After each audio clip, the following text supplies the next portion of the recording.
Hello everyone, welcome back to our YouTube channel Study Sure. Today's our topic is Two Kingdom classification. Firstly, who given the Two Kingdom classification? Two Kingdom classification is the earliest biological classification system proposed by Carlos Linnaeus in 18th century. तो जो ये हमारा to kingdom classification है ये किसने दिया था? Carolus लिन्नेयस ने दिया था 18th सेंचुरी में। किस किस पे बेस्ड था बच्चों ये? जैसे हमारा कोई भी ऑर्गेनिज्म है तो ये टू पार्ट्स में डिवाइड है, या तो प्लांटी या एनिमेलिया। फर्स्ट है प्लांटी और सेकंड है एनिमेलिया। ये बेस्ड है सेल वॉल पे। जिनके पास सेल वॉल है वो किस में क्लासिफिकेशन है? वो है प्लांट किंगडम में इंक्लूड है, और जिनके पास सेल वॉल नहीं है without possess cell wall which are included in Animalia. In Plantae include है इसमें all plants, bacteria, fungi and algae earlier consider plants. Features क्या है इनमें? क्या था जो टू किंगडम क्लासिफिकेशन थे उनके फीचर्स क्या क्या थे हमारे पास?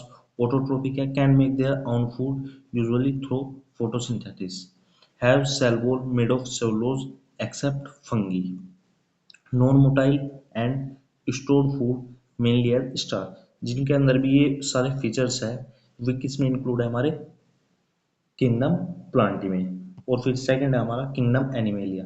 किंगडम एनिमेलिया में कौन कौन ऑर्गेनिज्म इंक्लूड है? All animals include human, insect, bird, mammals etcetera. Features क्या क्या होने चाहिए जो कि हमारा किंगडम एनिमेलिया में इंक्लूड हो? हेटरोट्रोफिक होना चाहिए, मीन्स डिपेंड होना चाहिए अदर ऑर्गेनिज्म पे अपने फूड के लिए। फिर है नो सेल वॉल नहीं होने चाहिए, ये क्या था? मेन फंक्शन था। मोटाइल होना चाहिए, जो भी ऑर्गेनिज्म हमारा किंगडम एनिमेलिया में इंक्लूड है वो मोटाइल होना चाहिए, वो मूव करना चाहिए। Store food mainly as glycogen, और जो स्टोर फूड रहे वो कौन सा फूड होना चाहिए? ग्लाइकोजन होना चाहिए। तो जो हमारा टू किंगडम क्लासिफिकेशन था वो किस लिए फेल हुआ था? क्योंकि वो डिस्टिंग्विश नहीं कर पाया था किस किस के बीच में? यूनिसेलुलर और मल्टीसेलुलर के बीच में। किस किस के बीच में बच्चों? यूनिसेलुलर और मल्टीसेलुलर के बीच में, प्रोकैरियोट और यूकैरियोट के बीच में। ठीक है, प्रोकैरियोट और यूकैरियोट के बीच में, यूनिसेलुलर और मल्टीसेलुलर के बीच में, और क्या है? Photosynthetic bacteria and non photosynthetic organism के। फोटोसिंथेटिक ऑर्गेनिज्म और non photosynthetic organism. Photosynthetic organism कौन कौन से हमारे? जैसे ग्रीन एल्गी। और नॉन फोटोसिंथेटिक कौन कौन है? जैसे हमारी फंगी। तो ये इन तीनों के बीच में क्या नहीं कर पाया था? डिस्टिंग्विश नहीं कर पाया था। फिर हमारे लिमिटेशंस क्या है टू किंगडम क्लासिफिकेशन के? ये मैंने बताया आपको, नो डिस्टिंग्विश नहीं कर पाया था प्रोकैरियोट और यूकैरियोट के बीच में। एग्जांपल है bacteria, algae were kept both in plantae, fungi are placed in plantae though they are heterotropic, structurally different.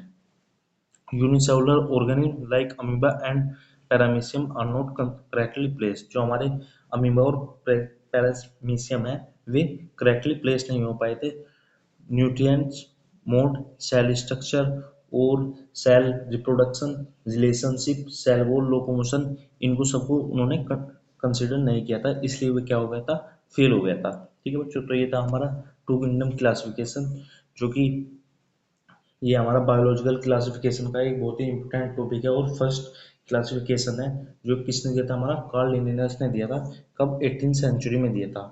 जो कि क्या है? फादर ऑफ टैक्सोनॉमी भी है। ठीक है बच्चों, thank you, have a nice day.